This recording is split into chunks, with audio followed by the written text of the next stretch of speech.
हाँ जी ਦੋਸਤੋ, ਸਵਾਗਤ ਹੈ ਤੁਹਾਡਾ। ਅੱਜ ਆਪਾਂ ਗੱਲ ਕਰਾਂਗੇ ਟਾਸਕ 2 ਦੀ, ਜੋ ਕਿ 9 ਦਸੰਬਰ ਨੂੰ ਆਇਆ ਸੀਗਾ ਜੀ ਰੀਅਲ ਐਗਜ਼ਾਮ ਦੇ ਵਿੱਚ। ਇਹ ਸੀਗਾ ਜੀ, some people believe that it is possible for a country to be economically successful and have a clean environment. ਮਤਲਬ ਕੁਝ ਲੋਕ ਸੋਚਦੇ ਹਨ ਵੀ ਅਜਿਹਾ ਪੋਸੀਬਲ ਹੈਗਾ ਵੀ ਜਿਹੜੀ ਕੋਈ ਵੀ ਕੰਟਰੀ ਆ ਜਾਂ ਦੇਸ਼ ਆ, ਉਹ ਮਤਲਬ ਆਰਥਿਕ ਤੌਰ 'ਤੇ ਵੀ ਮਜ਼ਬੂਤ ਹੋਵੇ ਅਤੇ ਉਸਦਾ ਇਨਵਾਇਰਮੈਂਟ ਵੀ ਸਾਫ਼ ਸੁਥਰਾ ਹੋਵੇ। Other argue that these two aims are not compatible. ਮਤਲਬ ਜਿਹੜੇ ਹੋਰ ਲੋਕ ਆ ਉਹ ਇਹ ਗੱਲ 'ਤੇ ਆਰਗੂ ਕਰਦੇ ਹਨ, ਬਹਿਸ ਕਰਦੇ ਹਨ, ਮਤਲਬ ਵੀ ਇਹ ਦੋਨੇ ਚੀਜ਼ਾਂ ਇਕੱਠੀਆਂ ਪੋਸੀਬਲ ਨਹੀਂ ਹਨ। ਡਿਸਕਸ ਬੋਥ ਵਿਊ, ਮਤਲਬ ਦੋਵਾਂ ਵਿਊਆਂ 'ਤੇ ਚਰਚਾ ਕਰੋ ਐਂਡ ਗਿਵ ਯੂਰ ਓਪੀਨੀਅਨ, ਅਤੇ ਆਪਣੀ ਰਾਏ ਵੀ ਦੱਸੋ। ਹਾਂਜੀ, ਇੰਟਰੋ 'ਚ ਆਪਾਂ ਲਿਖਾਂਗੇ ਜੀ, there are different views regarding the country's possibility to achieve success in economy and sustain environmental cleanliness। ਮਤਲਬ ਬਹੁਤ ਸਾਰੇ ਲੋਕਾਂ ਦੇ ਮਤਲਬ ਵੱਖ-ਵੱਖ ਵਿਊ ਹਨ ਵੀ ਜਿਹੜੀ ਆਰਥਿਕ ਇਕੋਨਮੀ ਦੇਸ਼ ਆ ਵੀ ਉਹ ਸਕਸੈਸਫੁਲ ਹੋ ਸਕਦਾ ਹੈ ਇਕੋਨਮੀ ਦੇ ਮਤਲਬ ਆਰਥਿਕ ਤੌਰ 'ਤੇ ਵੀ, ਅਤੇ ਆਪਦੇ ਇਨਵਾਇਰਮੈਂਟ ਨੂੰ ਵੀ ਕਲੀਨ ਰੱਖ ਸਕਦਾ ਹੈ। Well some people argue that it is an impossible task to do. ਕੁਝ ਲੋਕ ਕਹਿੰਦੇ ਹਨ ਵੀ ਸੋਚਦੇ ਹਨ ਵੀ ਇਹ ਜਿਹਾ ਕਰਨਾ ਪੋਸੀਬਲ ਨਹੀਂ ਆ, ਵੀ ਇਹ ਨਾਮੁਮਕਿਨ ਹੈ। Other strongly believe that the goal is still achievable. ਜਦ ਕਿ ਕੁਛ ਸੋਚਦੇ ਹਨ ਵੀ ਜਿਹੜਾ ਇਹ ਚੀਜ਼ ਹਾਸਲ ਕੀਤੀ ਜਾ ਸਕਦੀ ਹੈ, ਵੀ ਇਹਦੇ 'ਚ ਕਾਮਯਾਬ ਹੋਇਆ ਜਾ ਸਕਦਾ। I personally agree with the latter idea because an advancement in current technology is capable to helping country to achieve both objective. ਮੈਂ ਨਿੱਜੀ ਤੌਰ 'ਤੇ ਵੀ ਜਿਹੜਾ ਦੂਸਰਾ ਸੁਝਾਅ ਹੈ, ਮਤਲਬ ਜੇ ਵੀ ਦੋਨੇ ਚੀਜ਼ਾਂ ਇਕੱਠੀਆਂ ਨੂੰ ਹਾਸਲ ਆਪਾਂ ਇਹਨੂੰ ਇਕੋਨਮੀ ਵੀ ਸਟਰੋਂਗ ਕਰ ਸਕਦੇ ਹਾਂ ਅਤੇ ਕਲੀਨ ਵੀ ਰੱਖ ਸਕਦੇ ਹਾਂ ਦੇਸ਼ ਨੂੰ, ਇਹਦੇ ਨਾਲ ਸਹਿਮਤ ਹਾਂ। ਕਿਉਂਕਿ ਅੱਜ ਕੱਲ੍ਹ ਦੀ ਜਿਹੜੀ ਟੈਕਨੋਲੋਜੀ ਆ ਉਹ ਬਹੁਤ ਜ਼ਿਆਦਾ ਐਡਵਾਂਸ ਆ ਅਤੇ ਹੈਲਪ ਕਰਦੀ ਹੈ ਕੰਟਰੀ ਨੂੰ ਦੋਨਾਂ ਚੀਜ਼ਾਂ ਦੇ ਵਿੱਚ ਕਾਮਯਾਬੀ ਹਾਸਲ ਕਰਨ ਦੇ ਲਈ। It is well known that one of the main drivers of economic growth in the country is local business. ਮਤਲਬ ਜਿਸ ਤਰ੍ਹਾਂ ਹਰੇਕ ਨੂੰ ਪਤਾ ਹੀ ਹੁੰਦਾ ਵੀ ਜਿਹੜੀ ਵਾਗਡੋਰ ਆ, ਮਤਲਬ ਜਿਹੜੀ ਮੇਨ ਚੀਜ਼ 'ਤੇ ਡਿਪੈਂਡ ਹੁੰਦੀ ਕੰਟਰੀ ਦੀ ਗਰੋਥ ਹੁੰਦੀ ਹੈ, ਉਹ ਹੁੰਦਾ ਲੋਕਲ ਬਿਜ਼ਨਸ। ਵੀ ਇਸਨੂੰ ਕਿਵੇਂ ਚਲਾਇਆ ਜਾਂਦਾ ਹੈ। Is simple as the more the transaction is the bigger the impact. ਜਿਹੜੀਆਂ ਜ਼ਿਆਦਾ ਟ੍ਰਾਂਜੈਕਸ਼ਨਾਂ ਹੋਣਗੀਆਂ ਉਹ ਬਹੁਤ ਵੱਡਾ ਅਸਰ ਪਾਉਂਦੀਆਂ। To fulfil big demand from the market ਦੀਆਂ ਵੱਡੀਆਂ ਡਿਮਾਂਡਾਂ ਪੂਰੀਆਂ ਕਰਨ ਲਈ many ventures are required to mass produce to their product.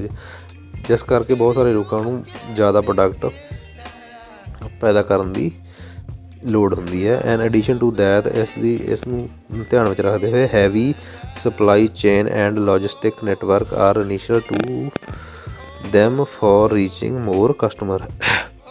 ਜਿਸ ਕਰਕੇ ਵਧੀਆ ਜਿਹੜੀ ਜ਼ਿਆਦਾ ਭਾਰੀ ਸਪਲਾਈ ਅਤੇ ਵਧੀਆ ਤਰੀਕੇ ਨਾਲ ਲੌਜਿਕ ਨੈਟਵਰਕ ਆ ਜਿਹੜਾ ਆਪਣਾ ਕੰਮ ਕਰਨਾ ਹੋਣਾ ਚਾਹੀਦਾ, ਕਿ ਤਾਂ ਜੋ ਜ਼ਿਆਦਾਤਰ ਕਸਟਮਰ ਤੱਕ ਪਹੁੰਚਿਆ ਜਾ ਸਕੇ।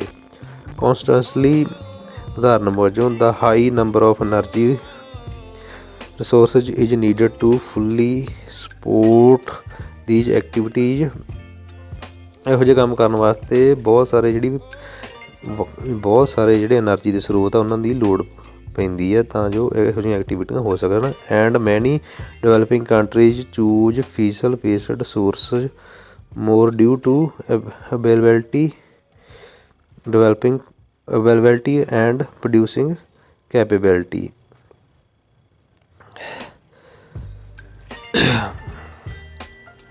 ਜਿਸ ਕਰਕੇ ਬਹੁਤ ਸਾਰੀਆਂ ਜਿਹੜੀਆਂ ਕੰਟਰੀਆਂ ਉਹ ਮਤਲਬ ਫੀਸਲ ਬੇਸਡ, ਮਤਲਬ ਜਿਹੜੀਆਂ ਉਹੋ ਜਿਹੇ ਸੋਰਸਿਸ ਚੁਣਦੀਆਂ ਜਿਨ੍ਹਾਂ ਦਾ ਜ਼ਿਆਦਾ ਪੋਲਿਊਸ਼ਨ ਨਾ ਹੋਵੇ ਅਤੇ ਉਹਨਾਂ ਦੀ ਜਿਹੜੀ ਅਵੇਲੇਬਿਲਿਟੀ ਵੀ ਜ਼ਿਆਦਾ ਹੋਵੇ ਅਤੇ ਕੰਮ ਕਰਨ ਦੀ ਪ੍ਰੋਡਿਊਸਿੰਗ ਕਪੈਸਿਟੀ ਵੀ ਜ਼ਿਆਦਾ ਹੋਵੇ। Hour based on independent study previously stated decision contributed to more than 70% environment pollution especially in the air। ਜਦੋਂ ਕਿ ਪਿਛਲੀ ਸਟੱਡੀ ਵਿੱਚ ਪਾਇਆ ਗਿਆ ਕਿ ਇਹੋ ਜਿਹੇ ਇਨਵਾਇਰਮੈਂਟ ਨਾਲ 70% ਜਿਹੜਾ ਪੋਲਿਊਸ਼ਨ ਆ ਉਹ ਘਟਿਆ ਹੈ, ਸਪੈਸ਼ਲੀ ਇਨ ਦਾ ਏਅਰ। ਜੋ ਕਿ ਏਅਰ ਪੋਲਿਊਸ਼ਨ ਆ ਉਹਦੀ ਗੱਲ ਕਰ ਰਹੇ ਹਾਂ। ਟੂ ਸੋਲਵ ਦੈਟ ਪ੍ਰੋਬਲਮ ਮੈਨੀ countries that already faced the same issue for many years।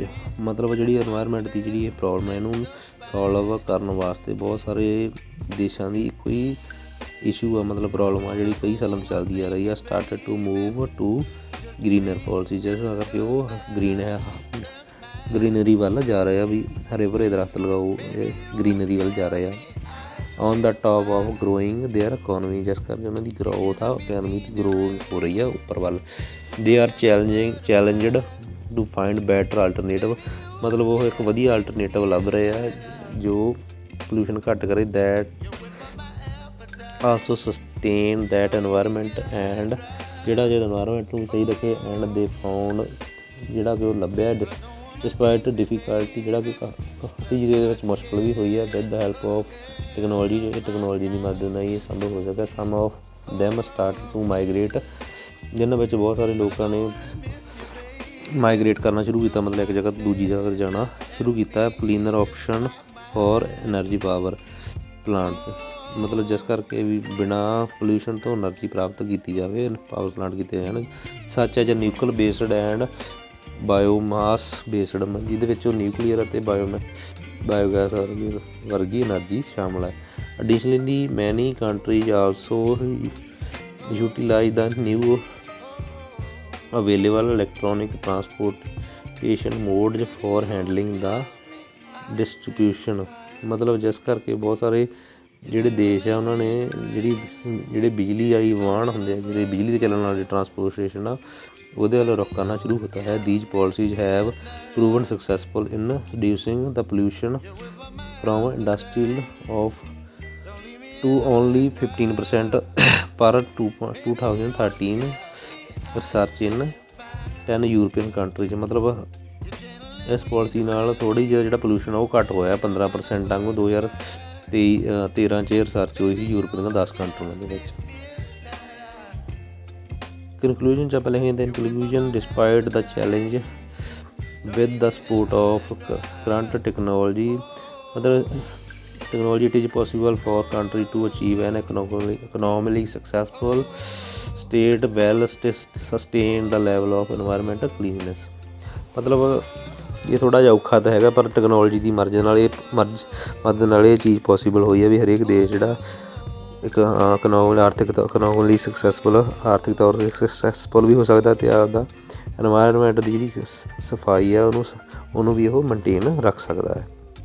Thank you.